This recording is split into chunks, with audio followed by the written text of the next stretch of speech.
Good morning, folks. This is Randy from Snap Judgments coming to you a little early this morning. I have a meeting this morning. Wish me luck, all of that.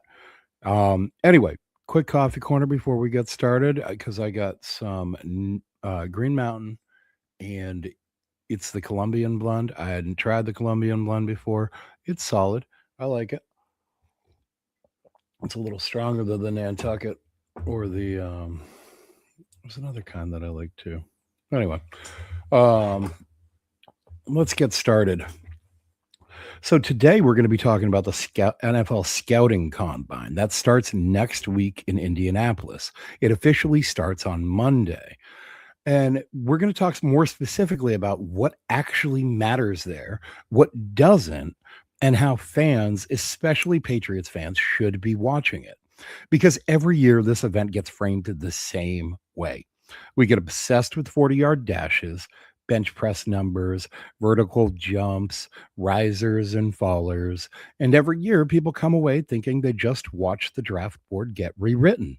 But that's not what this event is. So today, I want to reset the framing, what the combine actually is, what it is not, what teams really care about, and how the Patriots, specifically under Mike Vrabel, are likely to use it. At its core, the NFL Scouting Combine is a centralized data collection event. That's it. It exists so NFL teams can gather standardized information on prospects in one place under controlled conditions using the same measurements, the same medical protocols, and the same interview structure. And that part matters more than most people realize. Standardized measurements matter more than you think. One of the biggest reasons the combine exists is because college programs are not reliable when it comes to measurements. They round up on weights, they inflate heights, and they fudge arm lengths. And that's not even always malicious. Sometimes it's just outdated data that never gets corrected. The combine is supposed to clean all of that up. Now, last year, we actually saw a problem with this. There were measurement inconsistencies between the Senior Bowl, the Shrine Bowl, and the combine. Players measured one way at bowl games and another way in Indy. And then, of course, an entirely third way at their own pro day sometimes, which, despite the fact they do hire an outside service to do those measurements, they tend to get friendlier measurements at the pro days. They measured one way at bowl games, another way in Indy. So this raised eyebrows last year because the same service, it handles measurements at all three events and at most pro days as well. So when people talk about measurements like they're gospel, it's worth remembering even the combine isn't perfect, but it's still the best baseline the league has. Now, medicals, interviews, and backgrounds. This is the real core of the combine. This is why the combine exists. Before it was televised, before it was hyped, before it was a big giant media circus like it is today, it started as a way for teams to share medical information and evaluate players safely and efficiently. That's still the most important part of the week. Medicals, interviews, background checks. It's all the stuff we don't see on camera. Everything else that we do, it's a sideshow, it's secondary. And this is also why the combine needs to stay in Indianapolis. There's been talk about moving, but Indianapolis is perfectly built for this event. The stadium, the hotels, the convention space, everything is walkable. It's centrally located in the country. It's an easy travel for teams, players, and staff.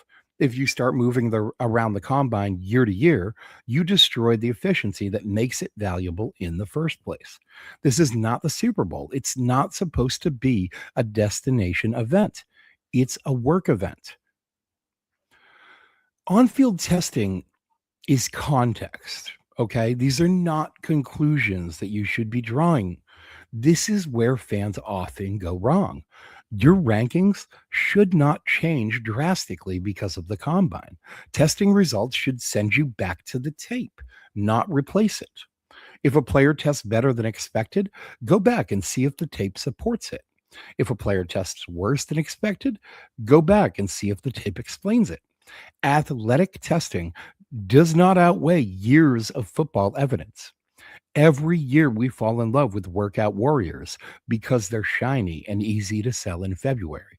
And every year, some of these guys turn into nothing. And an additional on the end of that thought is that do not double up. Okay. And what I mean by that is if you know a guy is fast already, you already expect him to come in here and run a 4.340 or something like that, right? Wide receiver or cornerback, somewhere that actually matters. So you got a wide receiver. You think he's going to run a 4.3, comes in here, he runs a 4.3, and then you move him up your board. Why? You already thought he ran a 4.3. It just confirmed what you thought. So a lot of times you will see people doubling up when it comes to giving someone credit for X, Y, or Z. Be, it was something you already baked in to their grade prior to the combine. So there's really no need to go adjust grades when they confirm something that you already think. The combine, it's also a media and business event now. Okay. So there's another layer here that does matter. Every general manager, every scouting director, every head coach, every major media figure, they're all in the same city for a week. So a lot of business, it gets done there and some of it never becomes public, right? There's free agency conversations, trade frameworks, draft strategy alignment. Rumors begin to fly, narratives form, information gets shared, sometimes intentionally and sometimes not so much. This is one of the biggest information exchange weeks of the NFL calendar. I mean, this is one of the few places where a GM could run into another GM and just go and sit and have a cup of coffee off the record. Right? 51 weeks of the year, they're probably in different cities with very different schedules, doing very different things. For 1 week, all these 32 guys are here. And it's actually 31. Sorry. One team, what team is it? I don't remember what team it is. It might be the Rams that doesn't send anybody to the combine. They don't buy into it or something. I don't know. Anyway, let's talk about what the combine is not. Okay, let's clear a few things up. The combine is not a draft ranking event. It is not a predictor of NFL success. It is not really where teams fall in love with prospects unless it happens in the interview room, which we'll never see or really know the details about. All right. It is not where tape gets replaced, and it is not where you should win or lose the draft on 140-yard dash. But every year, someone does exactly that, and some team bites. What actually matters at the combine, number one, medical evaluations. This is the most important and least discussed aspect of the combine. This is the biggest piece. Teams confirm injury histories. They look for long term durability red flags, and they decide whether players stay on their board at all. Every team has different thresholds for injuries, and those thresholds can even change depending on the injury type. A late round sleeper with a bad medical could be off the board. A top prospect who clears a scary injury, well, he quietly moves up. And it's worth remembering the combine has a history of discovering serious medical conditions that changed players' lives, sometimes saved their lives. And it's so successful that other leagues have copied this model. The NBA, for example, runs a similar process every year in Chicago. Number two, interviews and personality. Each team only gets a limited number of formal interviews. Now, those interviews can lead to later visits. They could eliminate the need for later visits. They may serve as smoke screens. Remember, a lot of people call this lying season, and they think that the lying season begins at the combine because that's really where all 32 GMs, directors, etc., really fully get involved in this process. All right. Up until now, I mean, 2 weeks ago, there was still live football going on. Um, So not even, yeah, 2 weeks ago, almost 2 weeks ago. Um, but they can also be straight up opposition research, right? I know I'm not going to draft that guy, but hey, I heard the Jets might be interested in him. Let me go pick his brain and see what he's about so I know more about him on game day. Coaches test football IQ and they test accountability. A classic tactic is to show a prospect a play that was their fault and see if they own it.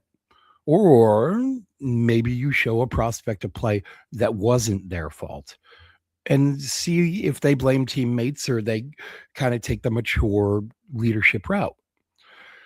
Teams look for coachability, they look for emotional maturity, and they look for processing speed.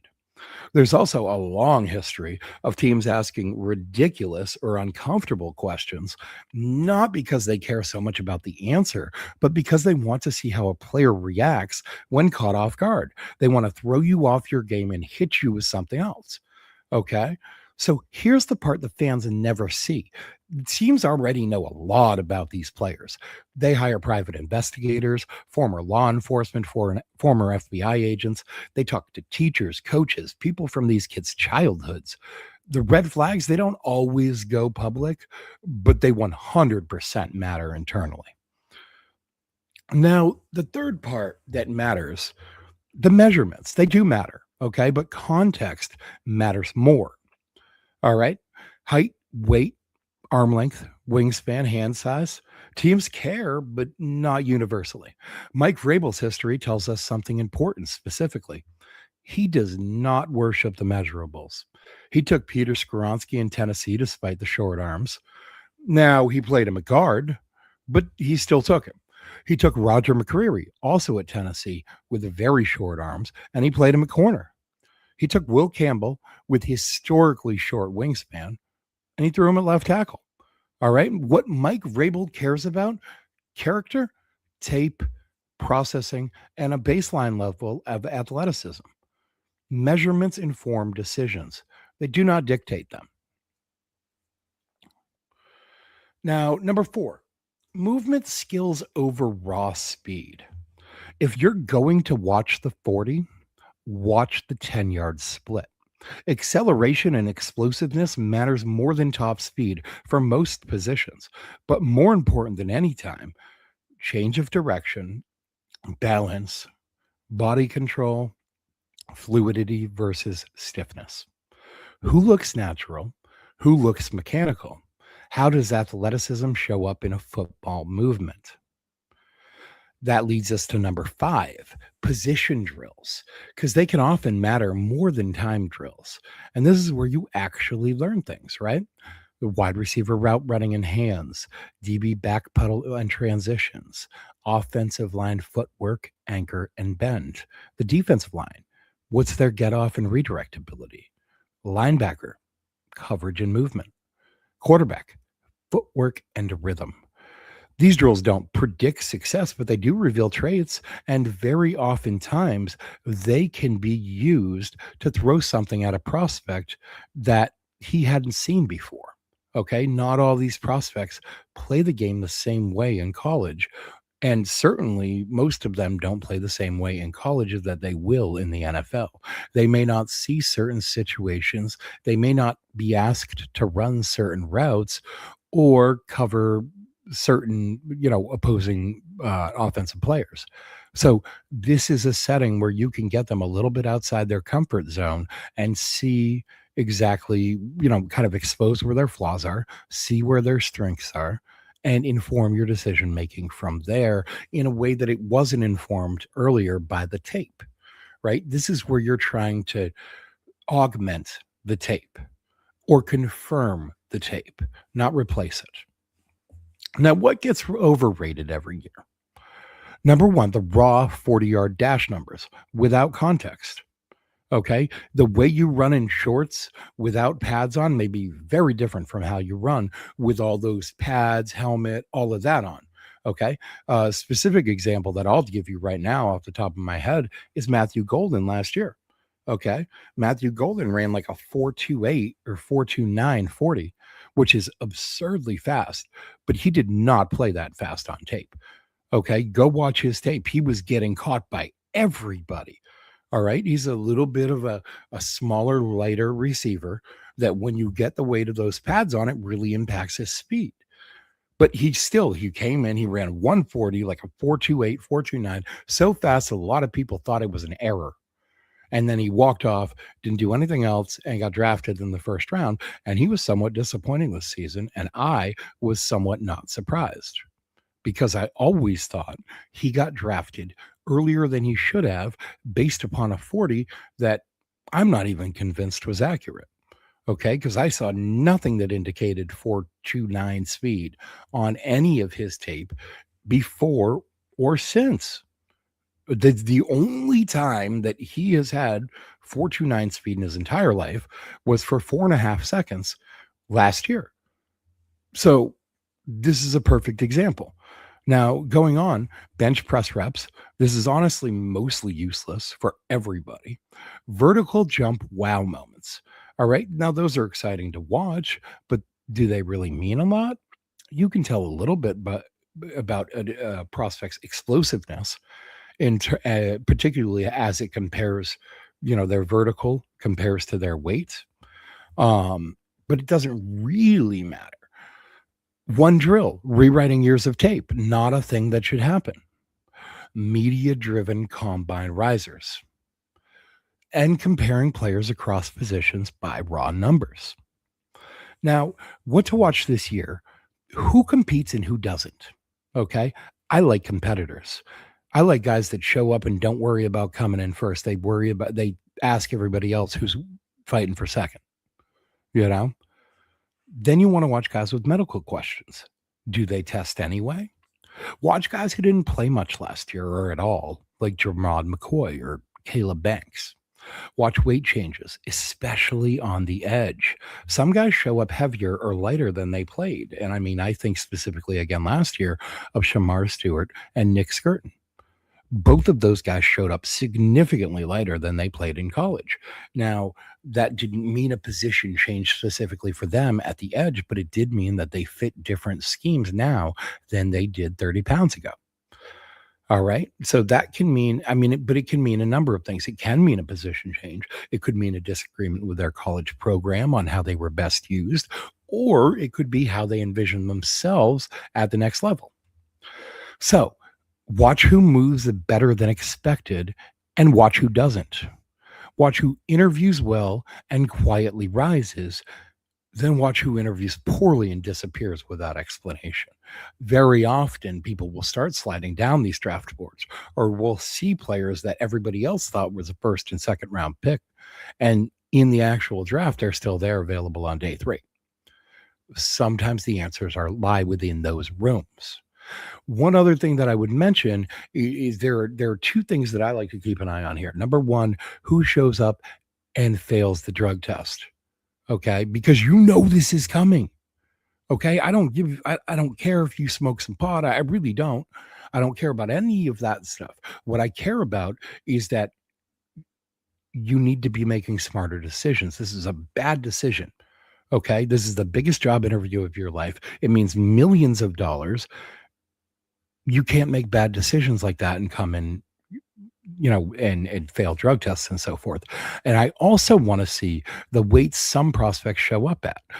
Caden Proctor from Alabama comes to mind. He played in college at about 6'7", 360 something. And if he were to come into this combine trimmed down 330, 340, something in that neighborhood, I think that he could get drafted a little higher than people think. Okay.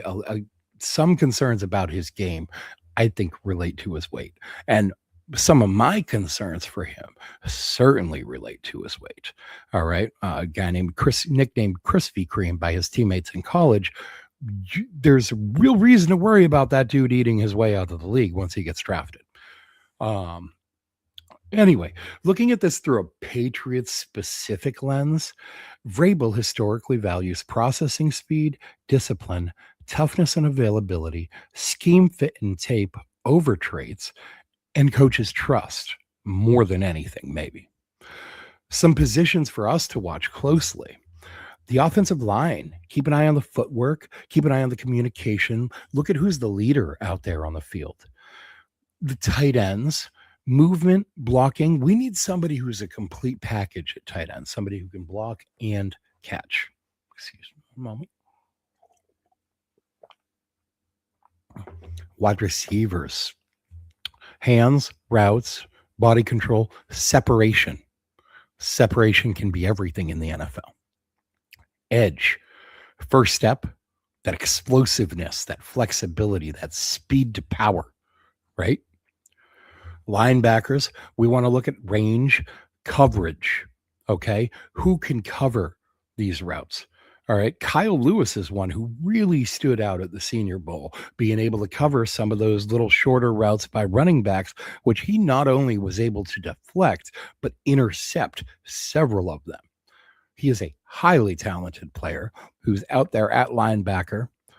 He comes from Pittsburgh. He's a guy that we should be keeping an eye out for in the third, maybe fourth round. Defensive backs, change of direction, ball skills. All right. Ball skills, very important, right? You need to make plays on the ball. Change of direction, very important for cornerbacks. It's a read and react real fast situation. You're always half a step behind the receiver. You got to be able to make up that half a step real quickly. Now, let's talk about the combine versus the pro day, okay? The combine is standardized and controlled. Pro days are scripted and friendly. The Patriots historically trust combine data more, and I think all teams do. Private workouts usually confirm concerns. They don't create them. Now, my final thought, and this is, sorry, I've actually gone through, I thought I had a little bit more than this prepped, but my final thought about this is that the combine is about elimination, not selection. Teams are trying to cross names off the board. Bad interviews matter more than great workouts. The combine confirms traits. It doesn't create them. And every year, fans watch the wrong drills and get excited about the wrong things. So when you watch next week, don't ask who ran the fastest. Ask who actually looks and acts like an NFL football player, because that is where the answers are. Listen, thank you for tuning in today. Tomorrow we'll get more in depth into some of the prospects that we're going to be keeping an eye out for the combine. I'd also like to talk about some of the players that the Patriots have already been meeting with throughout this pre-draft process. There's one guy out there that they've met with twice already. And there are a couple interesting names on that list, bigger names that you might recognize already. And if you don't recognize, you will soon, because over this week, again, we're going to be going over a lot of these prospects, okay? We're going to talk about that and more tomorrow. I will see you then. In the meanwhile, please, down there somewhere, like, subscribe, maybe share this episode. Everything helps the channel grow, and I absolutely appreciate every last bit of it. It's also all free. It takes about 2 seconds. Just click, clickety click, and we're good. All right. Have a great day, guys. I'll see you tomorrow.